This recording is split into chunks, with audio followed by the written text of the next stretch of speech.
Good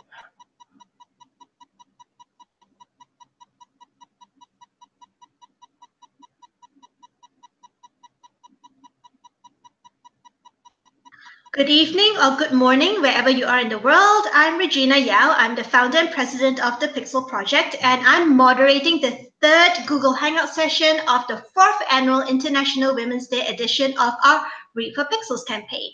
So through Read for Pixels, the Pixel Project is collaborating with 12 award-winning best-selling female authors this March to raise awareness about violence against women and to raise funds towards the Celebrity Male Role Model Pixel Reveal campaign, which in turn aims to raise $1 million for the Pixel Project to keep our efforts to end violence against women alive and kicking, including this program. So we'll be telling you more about the Read for Pixels fundraiser, which has lots and lots of exclusive author goodies a little later in this session. And you can find out more about the Pixel Project and also more about violence against women and what you can do about it at our website at www.thepixelproject.net. So today, we have a very special guest. They're having a live discussion and Q&A session with the fabulous urban fantasy author Carrie Vaughn. Carrie is the New York Times bestselling author of more than 20 novels and over 80 short stories. She's best known for the KITTY Norville urban fantasy series about a werewolf who hosts a talk radio advice show for supernatural beings. And the series includes 14 novels and a collection of short stories.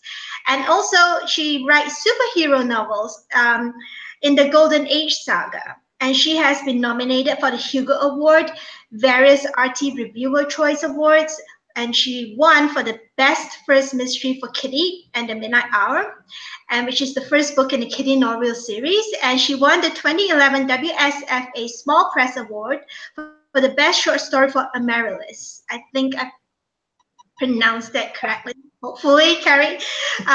So Carrie's also generously donated a very cool and very exclusive goodie bundle to the stash of author goodies we have up as perks for donors at the Read for Pixels fundraising page. And this bundle, we call it the Kitty and Kitty bundle. And it's because it includes a signed and personalized copy of Kitty's Greatest Hits, which is a collection of KITTY Norville short stories, and a Kitty winter hat knitted by Carrie just for the campaign. And you know, if you attend women's marches every January, this is something you should get because you can wear your kitty hat to the women's march. And we'll tell you a little bit more about the fundraiser right after the reading and discussion session. And now I'm going to put Carrie on the screen so Carrie can start her reading. Welcome, Carrie. Thank you so much for being here today. Well, thank you so much for inviting me. I'm happy to be here. Yeah, so what are you going to read for us today? I am going to read the opening of, let's see if I can get it on the screen so you can see it, After the Golden Age. Woo! Still working on the camera here. Okay, there it is. After the Golden Age, which is the story of Celia West, who is the daughter of superheroes, which means she gets kidnapped a lot by villains trying to blackmail her parents. Or get ransom from her parents, or just annoy her parents. So, yeah, she has an interesting life, I think you would call it. So, yeah, if it's okay, I'd like to read the opening couple of pages of that. Okay. Okay, shall I get started? Yep, take it away. Okay. Chapter 1. Celia took a late bus home, riding along with other young workaholic professionals, the odd student and late shift retail clerks, a quiet working bunch, the cogs and wheels that kept Commerce City running. Only a block away from the office, the person in the seat behind her leaned forward and spoke in her ear. Get off at the next stop. She hadn't noticed him before. He was ordinary. In his 30s, he had a rugged, stubbled face and wore jeans and a button-up shirt. He looked like he belonged. With a lift to his brow, he glared at her over the back of the plastic seat and raised the handgun from his lap. Without moving his gaze, he pushed the stop call button by the window. Damn, not again.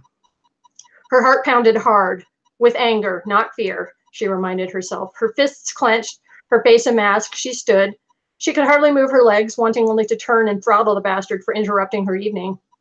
He stood with her, following a step behind as she moved forward toward the door. He could stop her before she called the driver for help, and what could the driver do but stand aside as her kidnapper waved the gun at him? She was still 2 miles from home.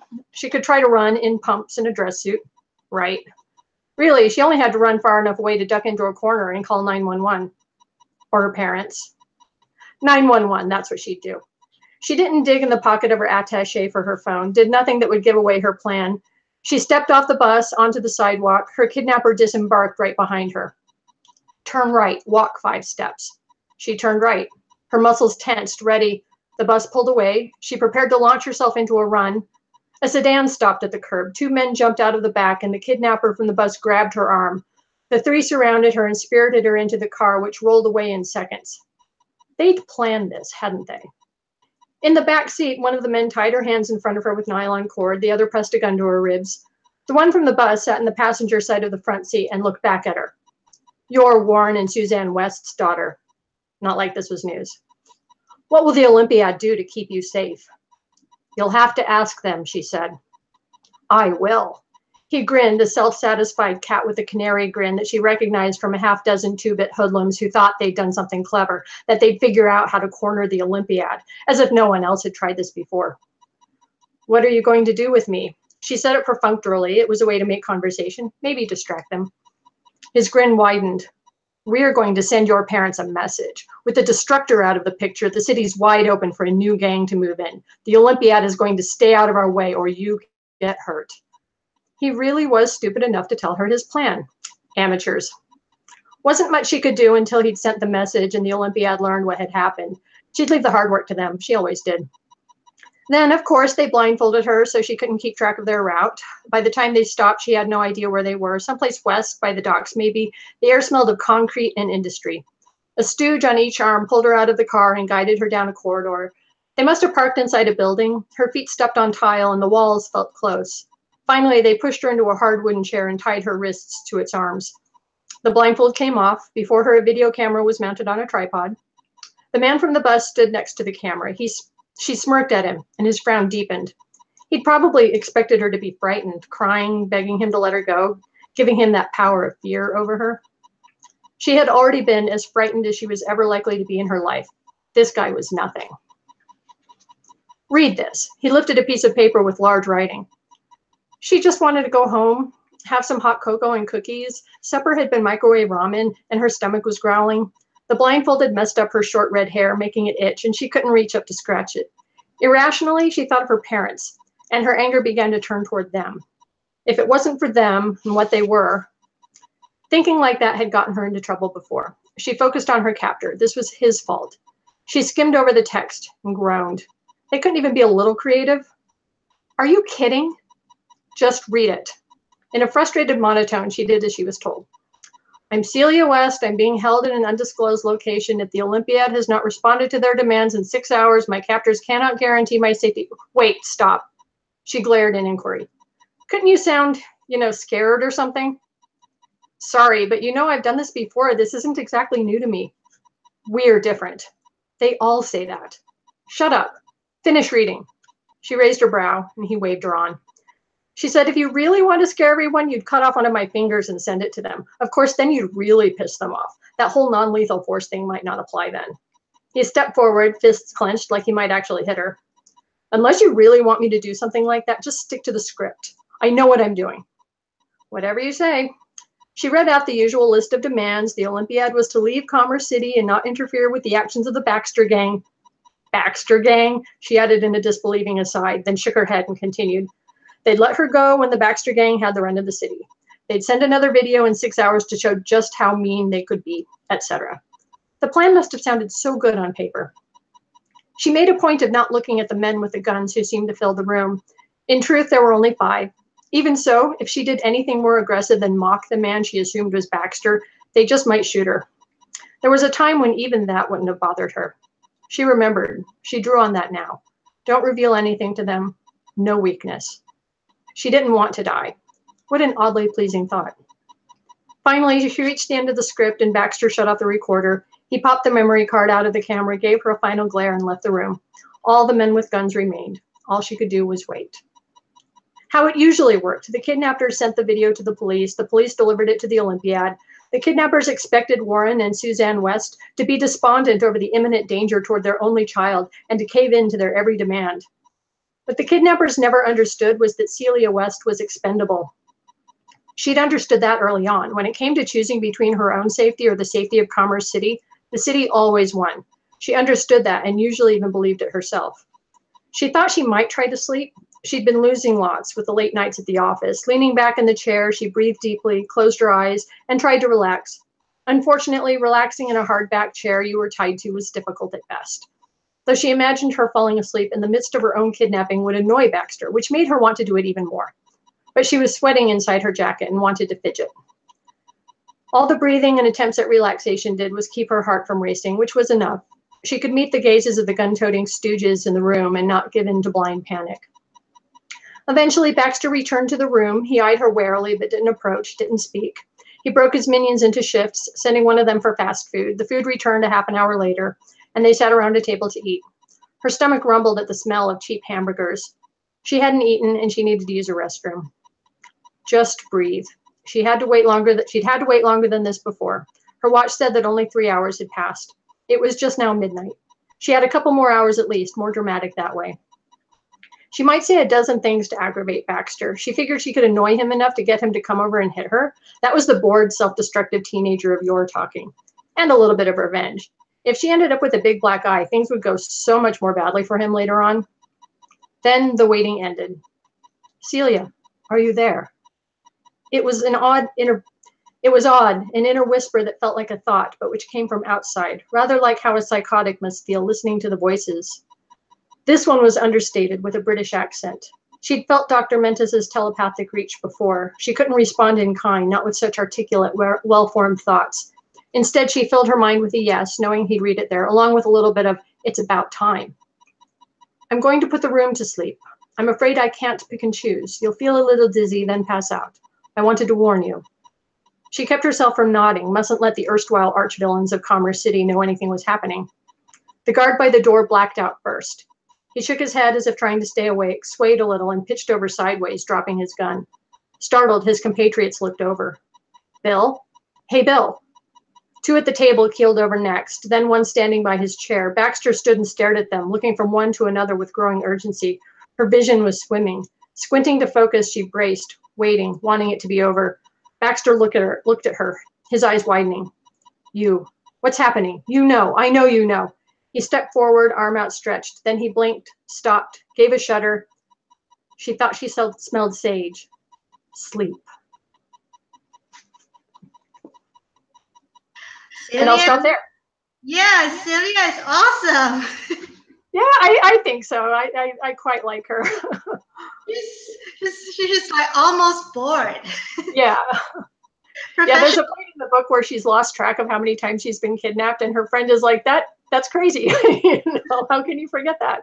Wouldn't put it past her to refer to herself as a professional kidnap victim. Yeah. All right, so I'm going to put myself on the screen for just a couple of seconds just to let everyone know. Hey, everyone, if you just joined us, this is Carrie Vaughn's Read for Pixels Hangout today with us at the Pixel Project. And if you have any questions, please leave them in the Q&A chat box to the right of the screen. You can just type them in. Today's chat box moderator is Anusha, and she will relay your questions to me to read out to Carrie, and Carrie will answer all your questions live. Well,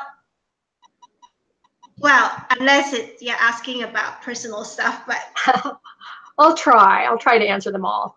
Yeah, so all your questions live. So I'm going to put Carrie back on screen and we can kick off the discussion. And if you're asking questions, I will intersperse your questions with our questions for Carrie. So get busy. And guys, you have to log into YouTube in order to type in your questions. So you haven't logged in yet, please log in now. Okay, so let's get started. So Kitty Norville is a female protagonist who is amazingly tough, resilient, determined, and funny as heck. So who is or was your inspiration for Kitty? Oh, she's her own thing. It's hard to say where exactly she came from. It's writers talk about when a character shows up and kind of takes over the story and runs with it. And that had never happened to me until Kitty came along. And when I started writing the stories and started coming up with the idea for the novel, I wanted to start with somebody, you know, I kind of wanted to tell a coming of age story. So I wanted to start with somebody who didn't necessarily know all the answers or didn't necessarily know how to take care of herself. And then the story would be her learning to do that. And I wanted her to be idealistic. You know, she was kind of a counterpoint to a lot of other characters I was reading. I didn't want her to be cynical. I didn't want her to be so hard bitten and so tough that she was unrelatable. I realized making her a talk radio show host meant that she was really, really chatty. You know? So in some of the early drafts, what I would do is I'd go through and realize that she was thinking a lot of things, but not saying them out loud. You know, it's first person narration. So when you're writing first person, you end up inserting a lot of what the character is thinking that doesn't necessarily get put into dialogue. But realizing that, you know, she's a radio DJ, she's a radio host, she's not going to be able to shut up. I would go back and start putting quotation marks around some of those things. So all of a sudden I have this character who's just saying outrageous things and doesn't care and just says whatever is on her mind. And that ended up being a really big part of that character's development. Is once I figured out to do that, once I figured out, you know what, she's not going to hold anything back, she's just going to talk. Then the character took over, and it was just great. Yeah, and you know, we talked about this before during our test run, where I noticed that in the reviews of the first book in the Kitty series, a lot of people did not like Kitty because she seemed really weak. But at that point, what's unique in a way about the Kitty Norville series is that she grows over the 14 books, and it's very apparent. And the Kitty that she was in the first book is not the Kitty that she ended up as at the end of the series. And also, I think a lot of people, I don't know if you get this, but I think a lot of people don't realize that Kitty was a little bit pathetic in the first book, because at that point she was still under Carl's thumb. She was still being abused by Carl, and it's not unusual for domestic violence victims to feel the way Kitty feels and to react the way Kitty reacts. Yeah. So what was some of the, why do you make that choice to make Kitty like that in the first book, when a lot of people might not have stuck with her because they would have thought that she was a little pathetic? Yeah. The word I hear sometimes is spineless. You know, that she's a little spineless in that book. I made the choice. I wanted to start her out at rock bottom. You know, she's in kind of a terrible situation. She's a victim of domestic violence in a really big way. You know, she's kind of got this dead end job. She doesn't care. She doesn't see an out for herself on any of this. And the radio show gives her something to fight for. And that's kind of where her whole story starts then. But I wanted to show somebody who was at rock bottom, and then show her not just surviving, but overcoming and learning to take care of herself and learning to stand up for herself, because that just seemed much more relevant and much more interesting and realistic. It seemed to be more that something that people in the real world actually go through. You know, by doing that, she's somebody that people could relate to. The flip side of that is, if you start out with a character who's already really powerful, there's only a couple of ways that the story can develop after that. There's only a couple of places that she can go. If she starts out really powerful, you end up seeing that what happens in those stories is she either starts losing her power, like things happen to take her power away or to hurt the people that she loves. You know, the story will do things to chip away at her power, or else she'll become superpowered. She'll get superpowers, or she'll become so superpowered that she's not relatable anymore. So I didn't want to fall into those two paths. By starting out with somebody who didn't really have any power besides just being a werewolf. But even, being a werewolf, she was bottom of the pack. She was submissive. She didn't have anything to stand, she didn't know how to stand up for herself. And so by that was a much more interesting story for me, is following somebody learning to stand up for herself rather than following somebody who becomes superhuman and unrelatable. So that's why I did that. And, in that way, Kitty's not the typical urban fantasy hero. She isn't all omnipotent, like you said. Despite being a werewolf with enhanced strength and speed, she was violently dropped in at the deep end of werewolf life. She makes mistakes. She isn't effortlessly stylish. No leather trousers there. And she gets...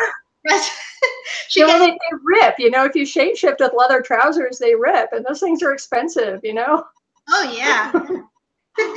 And, she gets frustrated when dealing with men. Experiences very much mirror the experiences of so many women. So, was this a conscious decision? I mean, is it a conscious decision on your part to portray this way? You talked a little bit about that just now, or did she evolve organically as, things got underway across the books? Yeah. Well, I had a framework, and part of that was I didn't know how long the series was going to be when I started out, so I kind of did it in little pieces. So, the first book is kind of a standalone book. If you just read the first book, there's a complete story there that's her learning to stand up for herself, and she has to go off on her own and be independent. And that's the first book. So in the second book, she's got a lot more confidence in the second book, but she's also got people who are after her. So she has to learn how to confront that. But she also starts speaking out for other people in the second book. So the way I looked at it is her sphere of influence increases with each book. So she learns to take care of herself, and then she learns to speak out. Then she learns to take care of other people. So that's the third book, where Ben is bitten by a werewolf, and she has to take care of him. In the fourth book, she comes back and takes over the pack. So she learns to take care of lots of other people. And that circle keeps getting bigger and bigger as her experience kind of expands.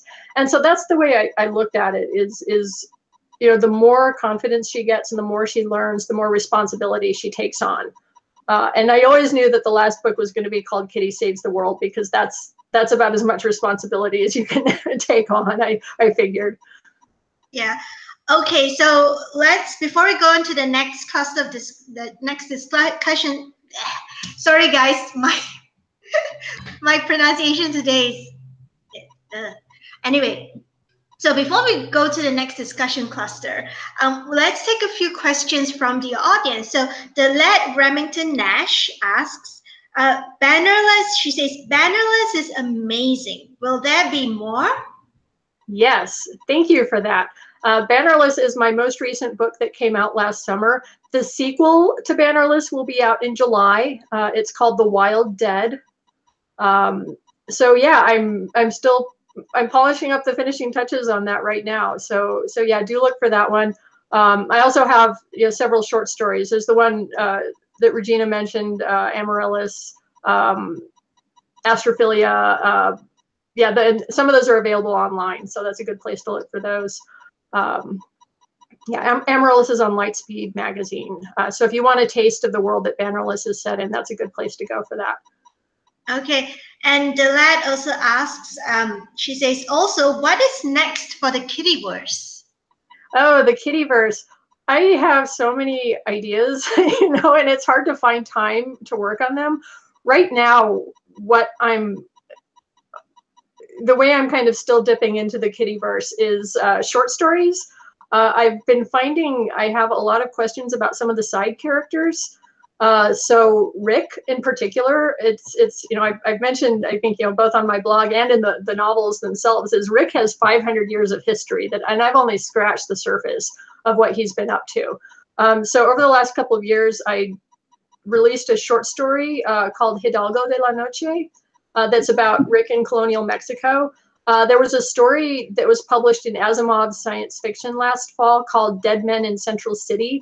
That's about the time that Rick met Doc Holliday, which was alluded to in the books. There's like this hint, and I'm unfortunately I'm not remembering which book it is. I think it's Kitty's Big Trouble. I'm going to throw that out. I think that's which one it is, but he drops a hint about knowing Doc Holliday. So Dead Men in Central City tells the story about that. So right now I can fit short stories in between working on other novels and things. So that's what I'm doing right now. Someday I would like to write more stories about Cormac.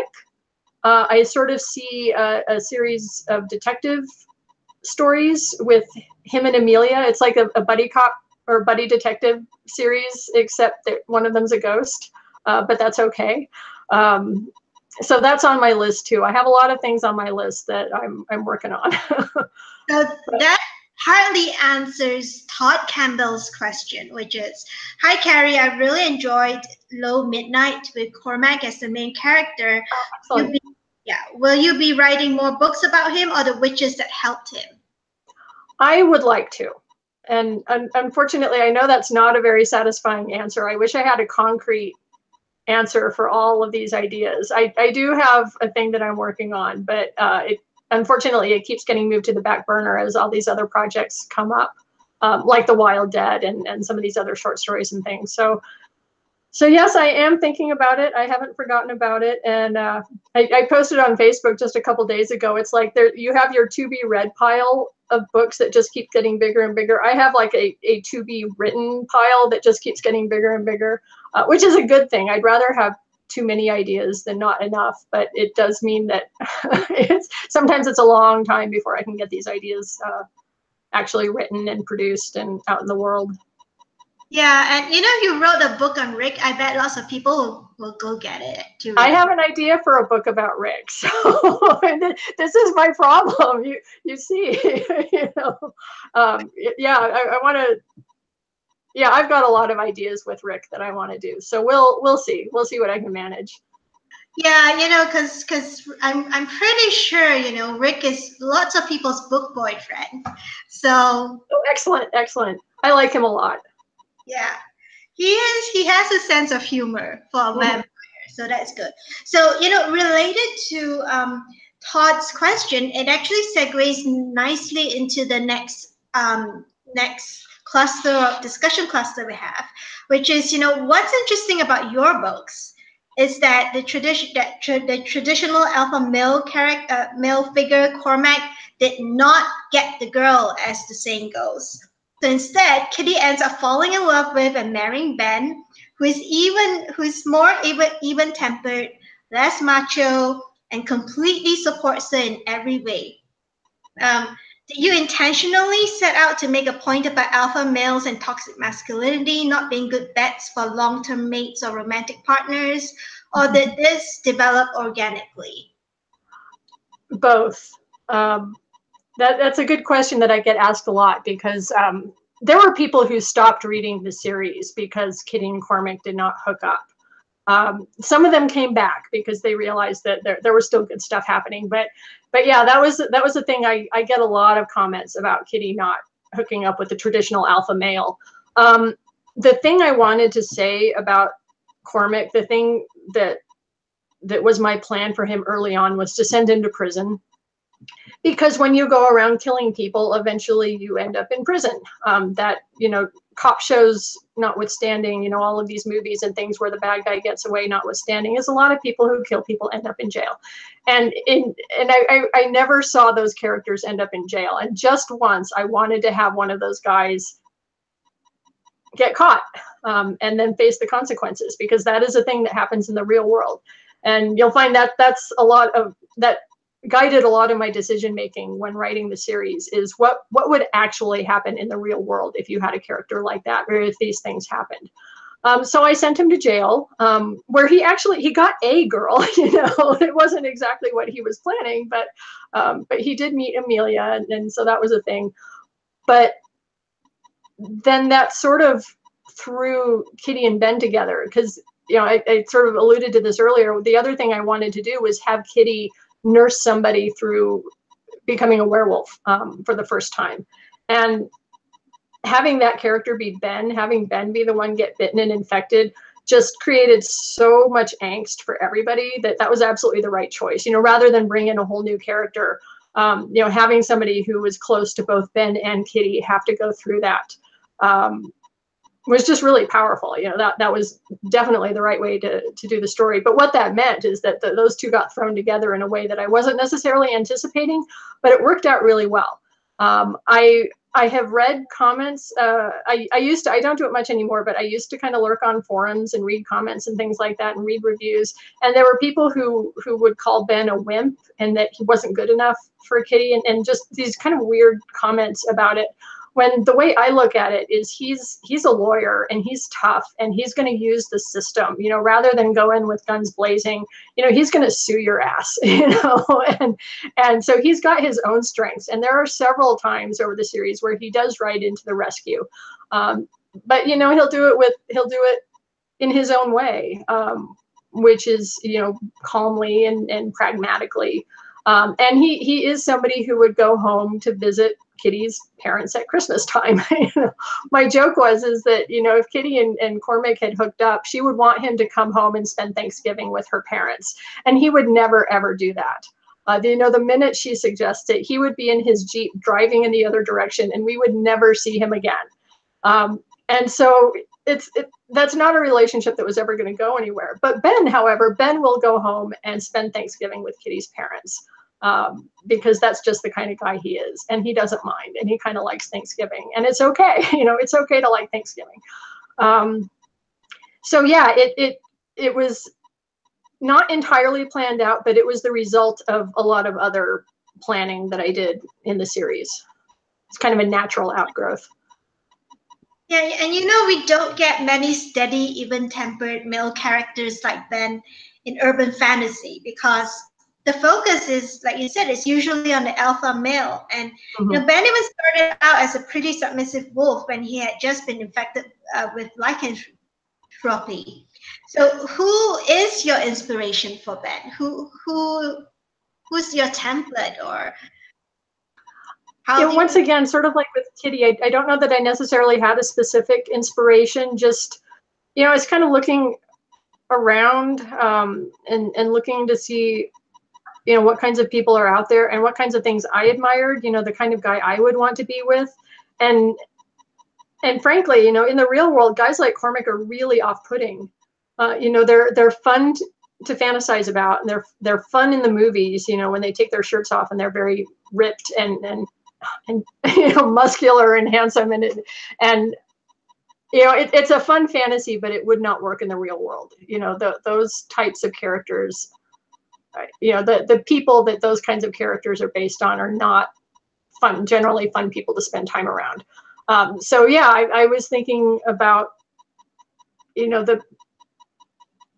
just lots of people, you know, there's lots of people out there. There wasn't one specific person. It's just, you know, who are the nice functional males, you know, the ones you could bring home for Thanksgiving. I have kind of a joke that I've tell myself, that I've been telling myself for a while, you know, Prince Charming is all very well and good, but Prince Reliable, you know, Prince Reliable in the long run is much more attractive. Yeah, and you know, a lot of abusers, when the women first meet them, they are very, very charming. But they are the furthest thing from Mr. Reliable, that's for sure. Yeah. And you know, the issue of violence against women is one you tackle at points throughout the Kitty Norville series, including Kitty, like we were just saying earlier, PTSD from rape, to the issue of domestic violence within the wolf pack.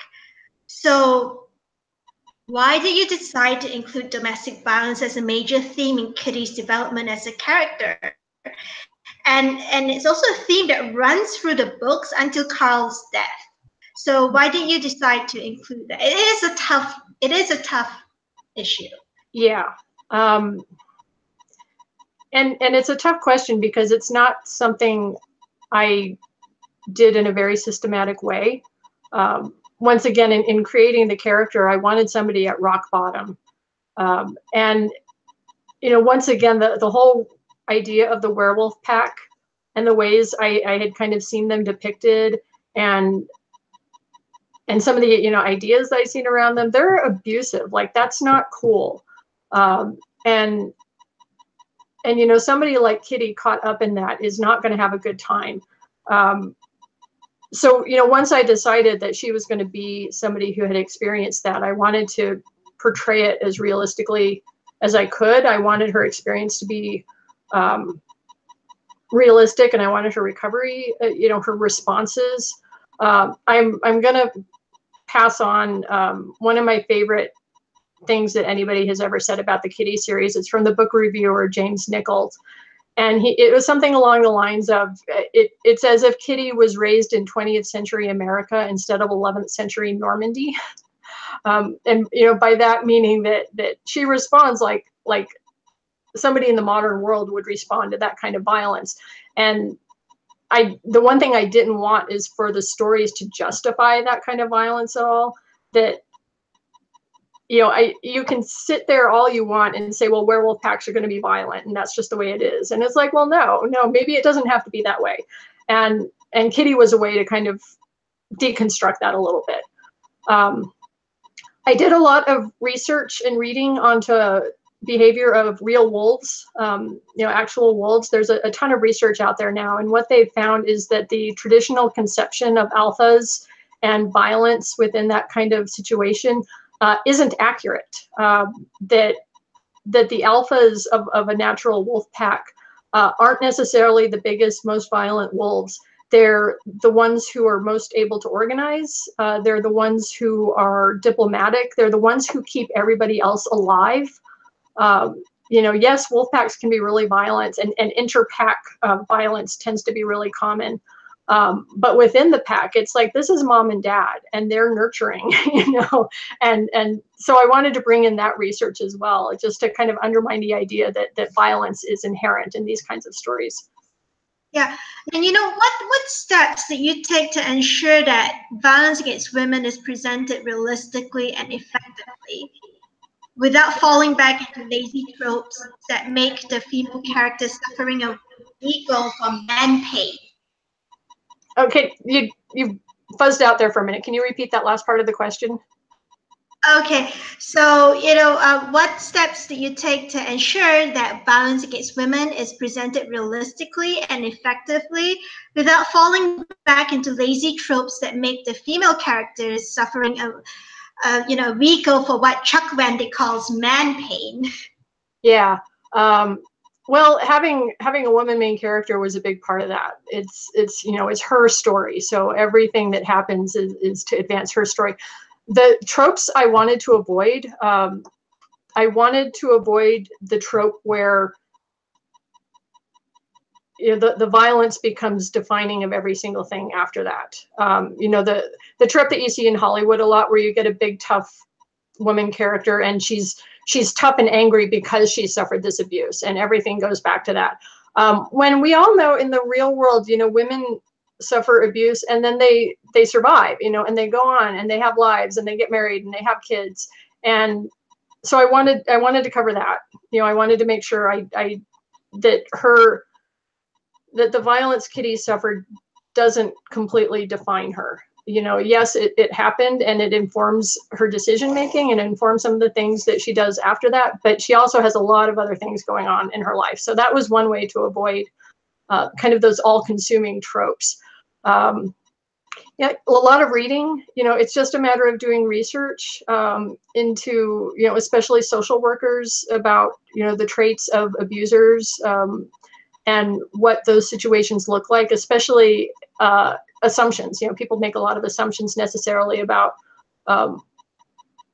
why women might stay in a situation of domestic violence, you know, and that, you know, I tried to reflect that a little bit, that Kitty didn't have anywhere else to go. You know, she's a werewolf. She needs other werewolves to survive. So where is she going to go? And also telling herself that it wasn't abuse. You know, I think she told herself for a really long time, well, this is just normal. It's not abuse. So yeah, a lot of it is just doing research, reading accounts, reading what experts have to say about it, and making sure that that's the information I'm drawing on, and not the Hollywood cliches that I think we see, you know, quite often.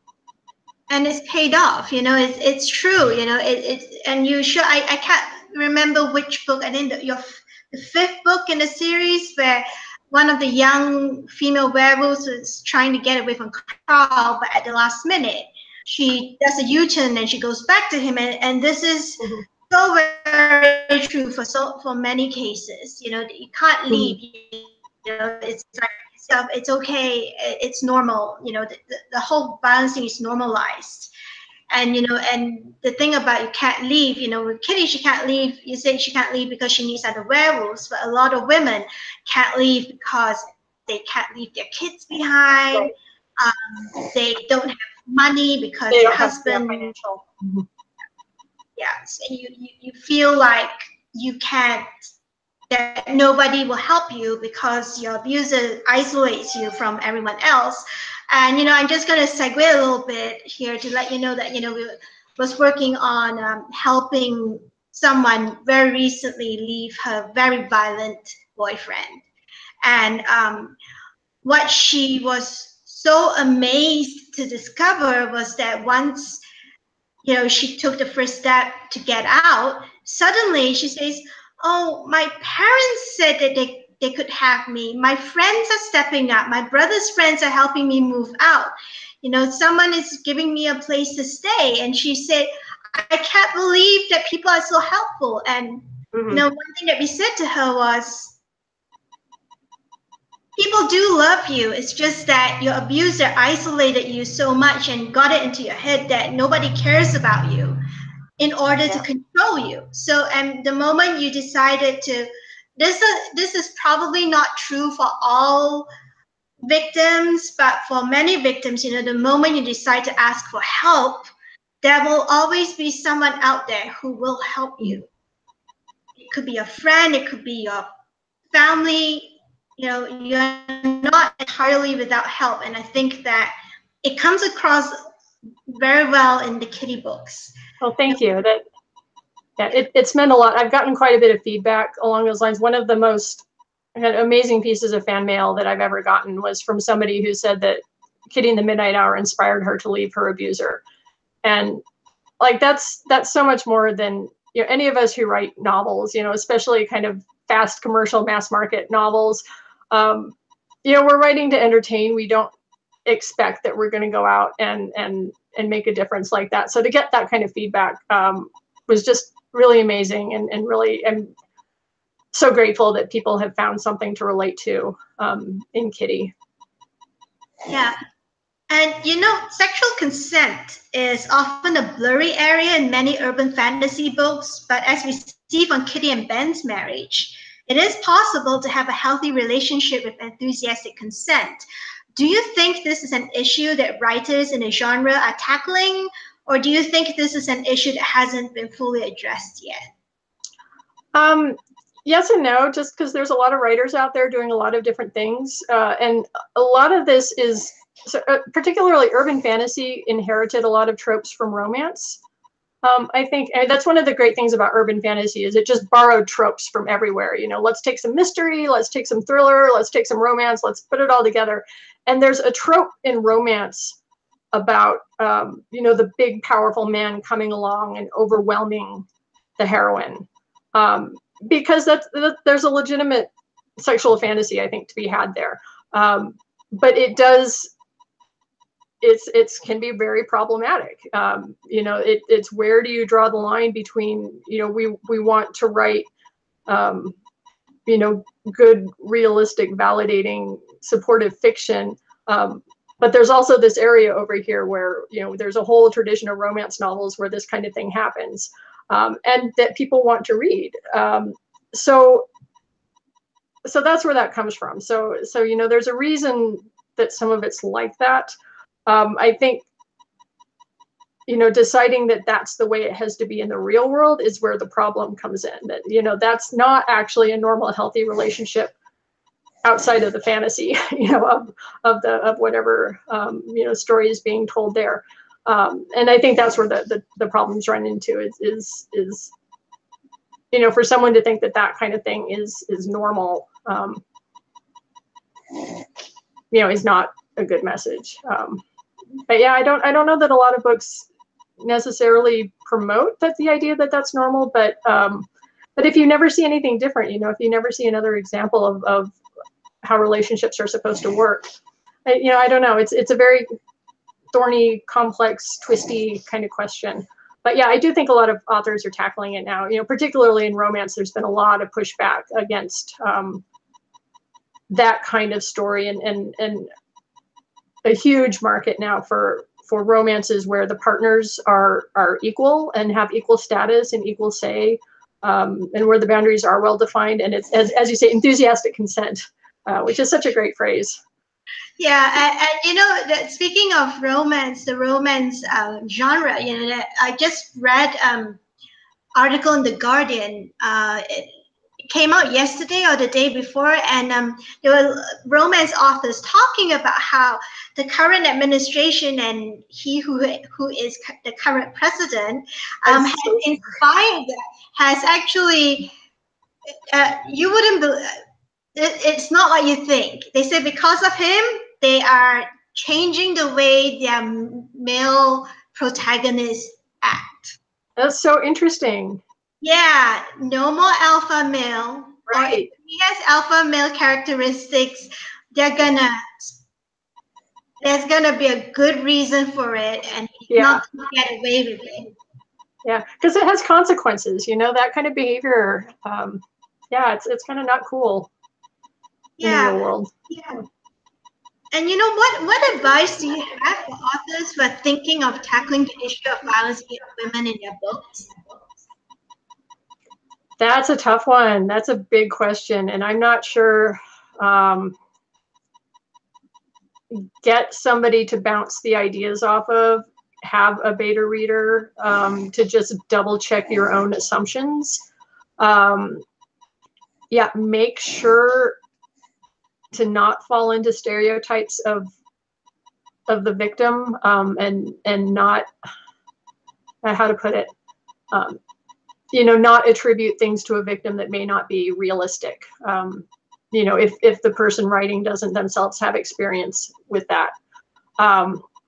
Yeah, just read as much as you can. Read accounts. I mean, at this point, there's a lot out there. There's a lot of information. You know, it's not something that's swept under the carpet like it used to be. You know, it used to be no one would ever talk about it. No one would ever admit that it existed. You know, it would all be behind closed doors. So yeah, I would just make sure that the character that they're writing has agency and is well-rounded and has you know, a vibrant, well-rounded characterization, because you know, these are real people. It's not, you know, there's not somebody on a poster, you know, trying to you know, it's not an object, you know, an object lesson. It should be a real breathing character, and just yeah, making it honest, you know. Yeah, yeah, and a related question to that would be, you know, Joe Hill, who was our first ever Read for Pixels author. He brought this up. He said that one way the authors can help stop violence against women is by telling the right story. Mm-hmm. So, in your opinion, how can authors strike a balance in their storytelling between raising awareness about sexism and gender-based violence and telling an engaging story without being pedantic or preachy? Because the Kitty stories are not preachy at all. They are not. They show rather than tell. Well, thank you. Yeah, is it making, okay. You know, for me, that it was really important to show that Kitty survived and that she has other things going on.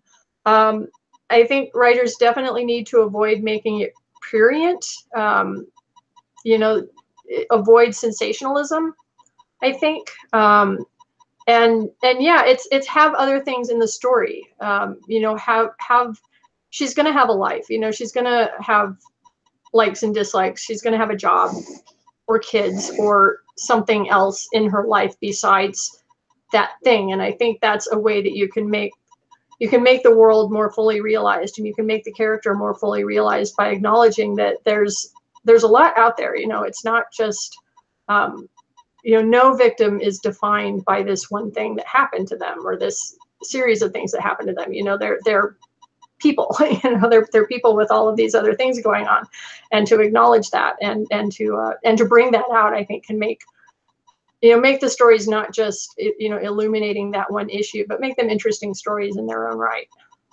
Yeah, and this is I think I'm echoing. And just say something. I'm still echoing? I don't think so. Okay, so I was just gonna make an observation that every year the Pixel Project runs campaign in May for Mother's Day, and we call it the Survivor Stories campaign. And so we publish interviews with survivors of any form of violence against women, domestic violence, rape, sexual assault, female genital mutilation. And the one thing that we always ask survivors to do is include a short bio of themselves, telling other people what they work as, do they have kids, what their hobbies are, and we sometimes explain to them if they were wondering, sometimes survivors wonder why we ask them to do that. And so our explanation is the same thing that you gave. You are so much more than what happened to you. And a lot of people tend to see victims as victims. Mm-hmm. And they don't move beyond that. But the goal is to show other people that you are your own person. There's so much more to you than what happened.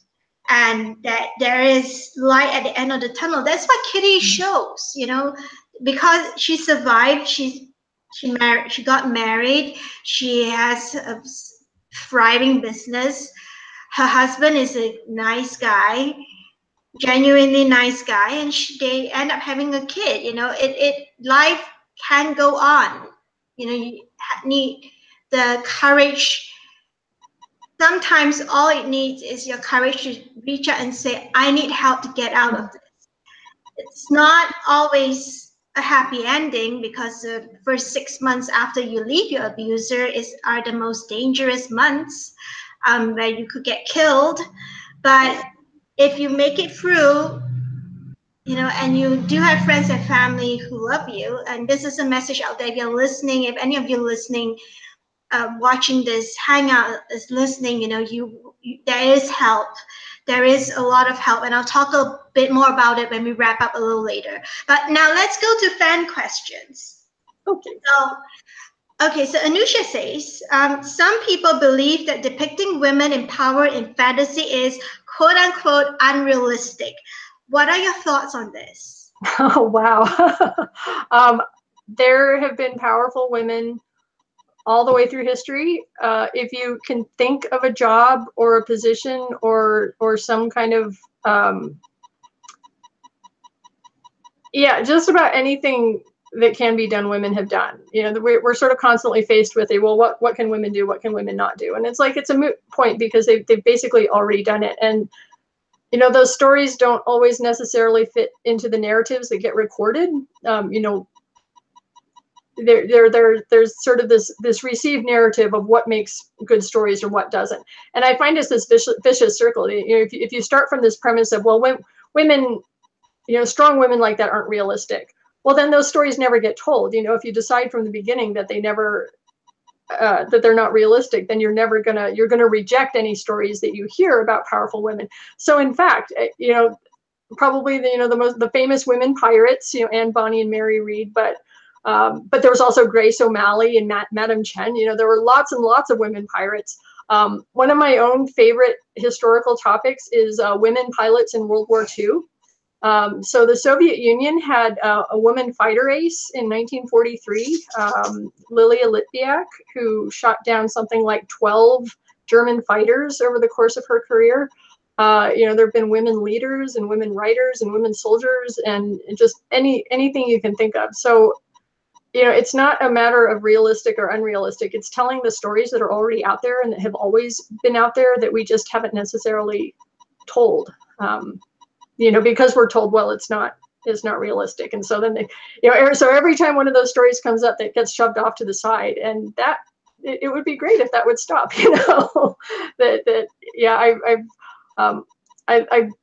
that's another on my very long list of stories I want to write. I'd want to do more with the women pilots of World War II, because it is just so fascinating. Women scientists, there have been women scientists as long as there have been scientists, but we just don't hear about them. Hypatia of Alexandria, is starting to get more attention. There was a movie with Rachel Weisz a few years ago. But yeah, you know what we need? We need a movie about Sappho. You know, has there been a good movie about Sappho? So something I love to do is I love to find these stories all the way through history, because it basically proves that nothing is unrealistic and nothing is impossible, because it's all already been done. Yeah, and you know, we had Mary Robinette Kowal last year, and she made a really interesting point, which was that, you know, someone asked her this question, and she said, well, turn it on its head. You know, you think that because she writes novels that are very strongly grounded in history, historical fantasy, and she said, well, have you thought about maybe, just maybe, women have been doing all these cool things. They have been leaders. They have been strong all the way through history. But the thing is, we don't hear about them because men write history. And men think that what we do is not important. So women get swallowed up by history, and you don't hear about so many women who have so many amazing things. Yeah, and you know, when powerful women, they're sort of acknowledged and then written off as anomalies. You're like, well, of course there's Amelia Earhart, but she was an anomaly. And it's like, well, no, actually there were hundreds of other women pilots at the same time as Amelia Earhart, you know, and there were lots of other women pirates besides Anne Bonny and Mary Read. You know, just example after example, that they were always there. It's just they've always been written off as anomalies, and so the stories don't get passed on. So we have to rehash this. You know, it seems like every 20 years we have to do this over and over and over again. You know, soon, I think it's going to start to take. It's going to start to get to where we remember our cultural memory of these women. You know, will take hold. Okay, so you know, Delette Remington Nash has another question. She says, "What is the best thing about being a successful author? Would you still be writing if you weren't successful?" I get asked that every now and then. I'm so fortunate to have had the success that I've had. And the thing I like best about it is being my own boss and getting to set my own schedule, and basically kind of, as long as I'm writing stuff and meeting my deadlines and fulfilling my contracts, you know, that I can pretty much do what I want. You know, we talked about my dog earlier. She's napping by the chair here, so I'm not going to wake her up to show you all. But like, I go out and I walk with my dog in the morning. You know, I don't set my alarm. You know, I go on hikes. You know, my time is my own, and so I've been very grateful to be able to do that. I travel quite a bit, and I don't have to ask for time off because the answer is, when you're a writer, there is no time off. I'm always writing. I always have a notebook with me, so I'm always working on something. Before I had a day job for quite a long time, and I didn't quit it until after the third Kitty book came out. So I was still working the day job while starting my writing career. And you know, I sort of shudder to think that if like Kitty didn't take off, if I hadn't had that success, I would still be temping at the temp agency, or, you know, working as an administrative assistant, which was the job that I had for the longest. You know, which is not bad work. You know, I'm a great fan of day jobs. That, you know, if you're an aspiring author, get a day job. It will give you material forever. Like, I am still writing stories about accountants and office managers, because that's the work I did for such a long time. And Celia in After the Golden Age is a forensic accountant, and you know, so much of that comes from my experience with accountants. There's lots of material out there, but yeah, I'd still be writing. You know, I've been writing since I was a teenager, and I don't see myself ever giving up on that, ever stopping, just because it's such a big part of who I am. And I've got all these stories in my head, and they would drive me crazy if I couldn't get them out somehow. So I'm so grateful to all of you for reading my stories so that I can keep writing them. It's fabulous. Thank you. Yeah. Oh, you have, here's a message from People Eugene, who says, "Greetings from Chile." So you have someone watching you right now. Yeah, watching. Excellent. Thank you for being here, oh people. That's so good of you to join in today. We're heading into the final 15 minutes of this hangout. So if you have any questions left for Carrie, please type them out in the Q&A box. And Anusha will relay them to me to read out to Carrie. So we have another 15 minutes. So while waiting for your questions, let's go back into the discussion. In your opinion as a novelist and writer, how important is it to have strong, complex female characters, not just in novels but in pop culture as a whole, and why? It's very important just because it reflects the actual world. It's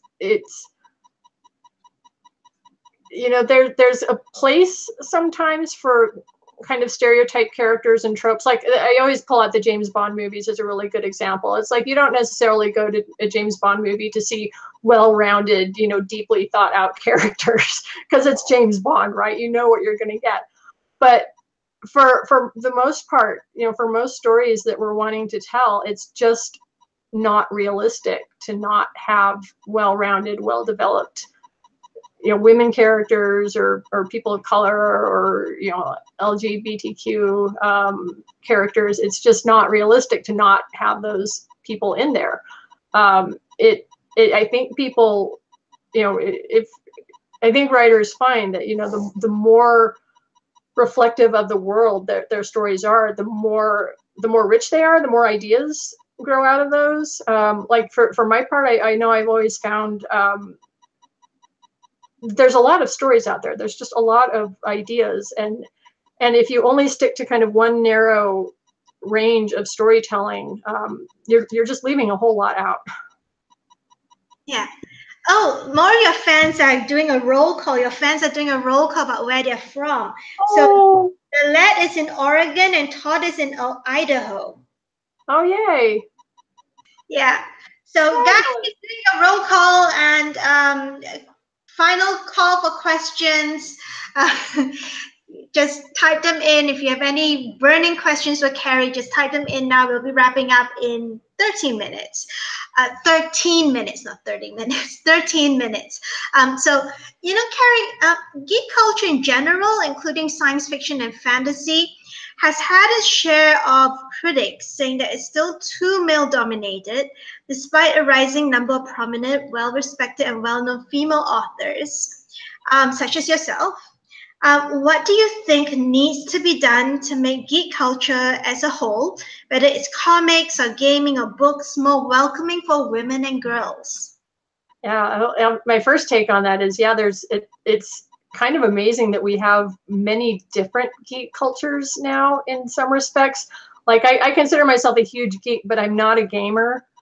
So I know nothing about video games or computer games or all of that. I do a little bit of RPG tabletop gaming like Dungeons and Dragons and that kind of thing. The thing, we can all be more welcoming, and so much of that is, calling people out. And I've been a little guilty of this myself, just because I'm kind of on the border between generations. So I'm old enough to be part of that generation where you just put up with it. You just, if you got harassed, if people made comments, if they were mean to you for whatever reason, you just put up with it and you just keep showing up and you don't say anything because you don't want to rock the boat, So I'm old enough to remember when that was the way things were done, but I'm also young enough to be like, oh yeah, we totally need to call this out. This is not okay. And so it's been really interesting being on kind of cusps of those two generations, and kind of watching the transition from, and you'll hear this from a lot of older women, that it was just sort of seen as this gauntlet that you just had to brave. The assumption was you're going to get harassed. That's just the way that it is, and you just put up with it. So the idea that we can call it out and that we can actually change it, that it actually is changing. Harassment policies work. Calling out the behavior works. Banning the people doing the harassing instead of, what would functionally happen is, the people getting harassed would just stop showing up. So functionally what was happening is the victims of harassment were sort of banned from the event while the harassers got to continue going. And that's starting to change. It's like, you know, maybe if we stopped tolerating harassment like that, it would get better. It's obviously a slow process. There's been a lot of pushback because these spaces have been seen as being so, you know, not just male dominated, but a particular kind of male dominated, you know, a particular kind of macho, I guess, which I know nobody ever uses the word macho for geeks, but I've been reading some really great commentary basically pointing out that, yeah, that there's this geek version of macho that kind of suffuses these spaces sometimes. You know, that it's its own little version of like the sports macho or you know, that kind of thing. So yeah, I just, you know, for myself, I need to be better about, you know, if something happens to me, call it out, you know, don't just shrug and say boys will be boys, you know, because that's not okay. Yeah, but it's a lot of work. It's you know, especially for the people of my generation and older, it's kind of this mental shift that we've had to go through to not just blow it off. Yeah, because Me Too is, you know, the Me Too hashtag movement has come to, you know, the literary circles and science fiction and fantasy circles, and it's lately hit children's literature circles, right? You know, calling out Sherman Alexie, they're calling out Daniel Handler, and you know, and it's just, you know, it has been going on for way too long. Way too long. And so Me Too has been really interesting because I don't know if a lot of people will remember, but 2 or 3 years ago on social media, there was the Yes All Women hashtag, which got started, and I participated in that, and everybody was telling their stories with Yes All Women, and then it died out and nothing happened, which is what had always happened, you know. You know, there have been cases like this all the way through. And Anita Hill, when Clarence Thomas in the United States was, you know, going through hearings to be named a Supreme Court justice, and it came out that he had, you know, harassed, you know, that there were all of these cases, and Anita Hill testified, and she was vilified for it, and you know, everybody pretty much acknowledged that, yeah, it probably did happen, and then nothing happened. There were no consequences, and those cases would happen over and over and over again. You know, yes, women would speak out, and then there would be no consequences. So Me Too has been really interesting and shocking in some ways, because there have been consequences, you know. All of a sudden it's like, oh, this is actually working this time. This is amazing. When, you know, because it's not like Me Too was the very first time this had ever happened. It's people have been called out before. This behavior had been called out before. NPR, National Public Radio in the United States, there was a movie, they did this retrospective. There was a movie that came out like 35 years ago called 9 to 5 with like Dolly Parton and Lily Tomlin. I think, and I think Jane Fonda was the third one, about these women who, you know, their boss is this horrible, sexist, you know, abuser and harasser, and they get revenge on him. So it's like, you know, and this is a 35-year-old movie where these topics got brought up. And, you know, so yeah, Me Too has been really, really kind of amazing to follow. That it's like, oh my gosh, people are actually facing consequences. Yeah, it still took it a decade though, because Me Too actually was created a decade before it took off. Oh, wow. Okay. Yeah, it was created by an African-American woman. I can't remember her name off the top of my head. I'm so sorry, I can't remember. It took a decade. She created it because she endured it. She went through it. So she created it as a sign of solidarity for other victims and survivors.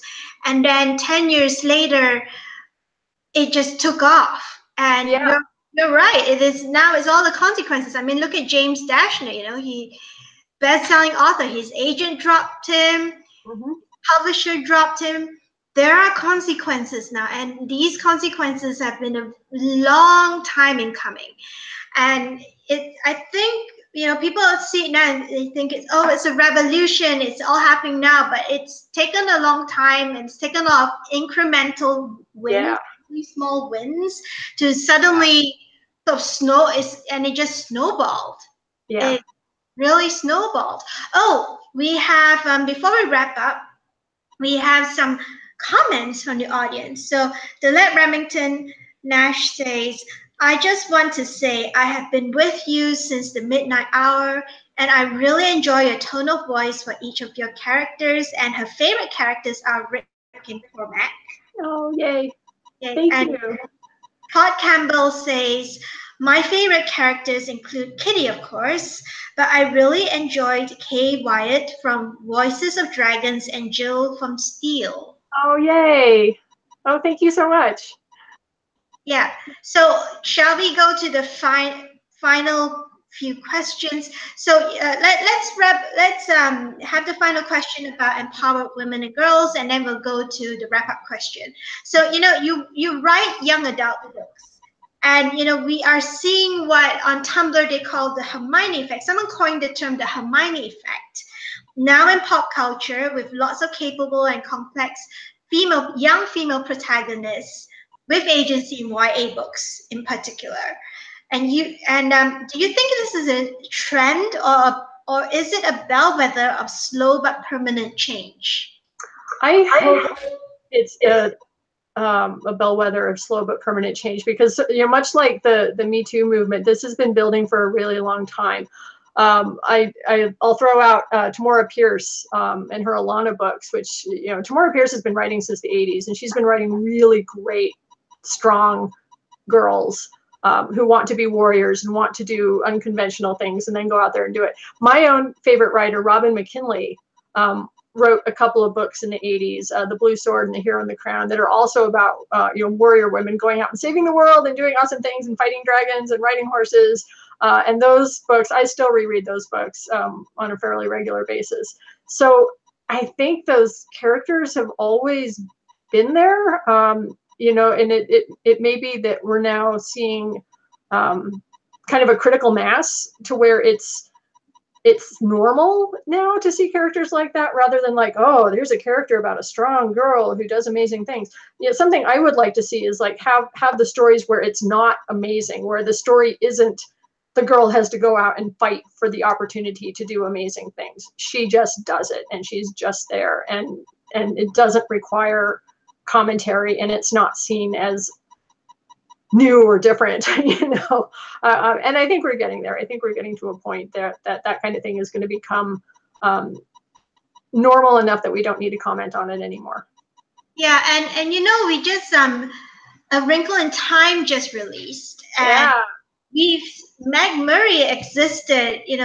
Madeleine L'Engle wrote her in the 1960s, because I read an interview in which Madeleine said, I wanted to show that a female character can carry a book, a science fiction book, and that's also a children's book. And it took 50 years. Oh, yeah. Century for Meg Murray to get to the screen. I think, and what we'll find is that as there's generation of girls who grow up reading like the current generation of books, and then become writers themselves, that you'll start to see more and more of that being incorporated. I have a personal pet theory that urban fantasy, a lot of why urban fantasy happened and became so huge and popular with so many writers, so many women writers writing these strong women characters, is because we're the generation of women who grew up watching Linda Carter's Wonder Woman on TV. So we just grew up with that, and we grew up with the Bionic Woman, and it was like, well, yes, of course women can do this. And so we were inclined to write those kinds of stories because we'd actually been exposed to that kind of character, at a very young age. And so I think, the more stories are out there, the more girls grow up, and boys, that I think it's going to take, a generation of male writers growing up reading those kinds of stories to incorporate it as well. Yeah, incremental. It's happening. It's slow, but it's happening. Yeah. So let's go to the final questions before we wrap up. Guys, this is your final call for questions. Final, because we're gonna talk about we're gonna wrap up here soon, and I'm gonna tell you where to get this cute bundle, really adorable bundle that Carrie's put together, and she's hand-knitted a little kitty hat to go with her kitty short stories. I think I have the hat right here if you want me to hold it up. Oh yeah, we'll do that later. So okay. Yeah, okay. So you have been so very incredibly supportive of our Read for Pixels campaign and our anti-violence against women work as a whole. So this is a Captain Obvious question, but we always ask it to wrap up. So why do you support the cause to end violence against women? And in your opinion, how can authors like yourself best support efforts to kick off social change to end violence against women? I think so much of the issue is raising awareness. I think if people don't know that the issue is there, it's an easy topic to ignore. It's easy to think that we've already overcome this and that it's not a problem. And so just the talking about it and the raising awareness of it, that this is a thing that happens and this is something that we need to change and that can be changed, that it can be changed by raising awareness and talking about it and providing tools of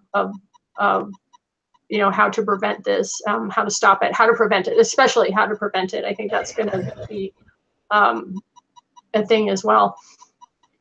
And for authors, I think especially treating the topic with respect and realism and honesty in our fiction, not glossing it over, not treating it as a prurient trope.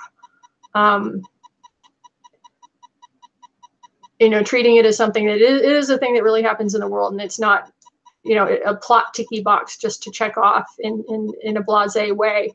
I think that behooves those of us who want to write, good, honest fiction, I think. Yeah.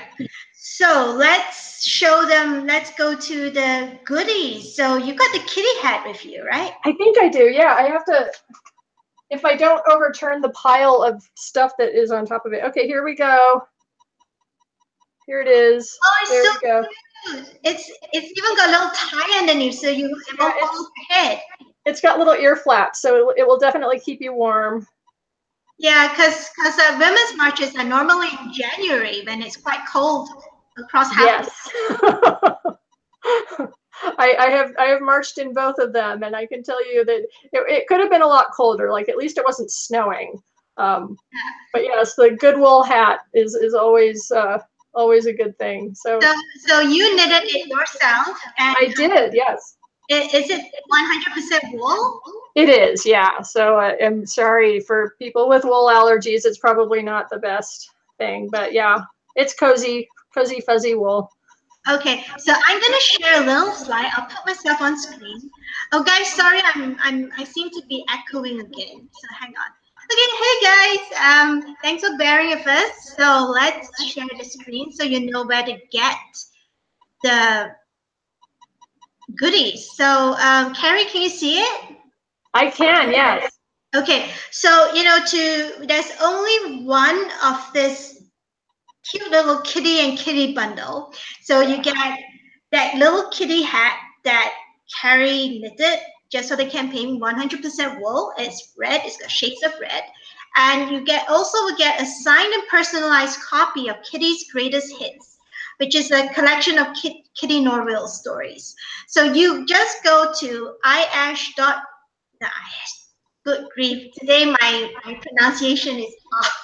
Okay, so http://is.gd/r4p rally up IWD 2018, and it is case sensitive, guys. And I think Anusha is going to type it into the Q&A box as well, so you can actually click on it to go to the donation page. The bundle is going for $100. So make a $100 donation to us. Click on the listing of the bundle. There's only one. Make the $100 donation to us. We will send your personalization request and your address to Carrie, and she will get it all packed up and sent off to you. And if you get that too late, or you don't fancy getting a kitty and kitty bundle, there are plenty more goodies from authors including Jacqueline Carey, Eliot de Bodard, Molly Harper, Lynn Llewellyn, Karen Rose, Jean-Pierre Valentine, and more. So, give generously because all funds go towards our work to end violence against women, including this campaign and then the Survivor Stories campaign I talked about. We also have a Father's Day campaign, and every single day we actually tweet out helplines on Twitter. If you follow us, we tweet out helplines from over 30 countries and the tweet session always begins at 8 p.m. EST and ends at midnight.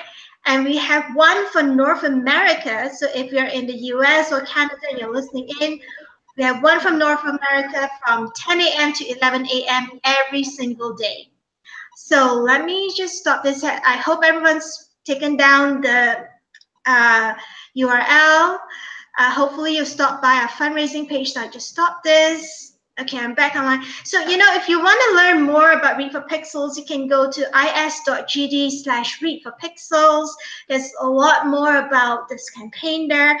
If you want to find out more about violence against women, all forms, domestic violence, rape, and sexual assault, female genital mutilation, street harassment, and more, and you want to and you don't know what to do about it, and you want to help if you know a friend who's suffering from it, visit our website at www.thepixelproject.net.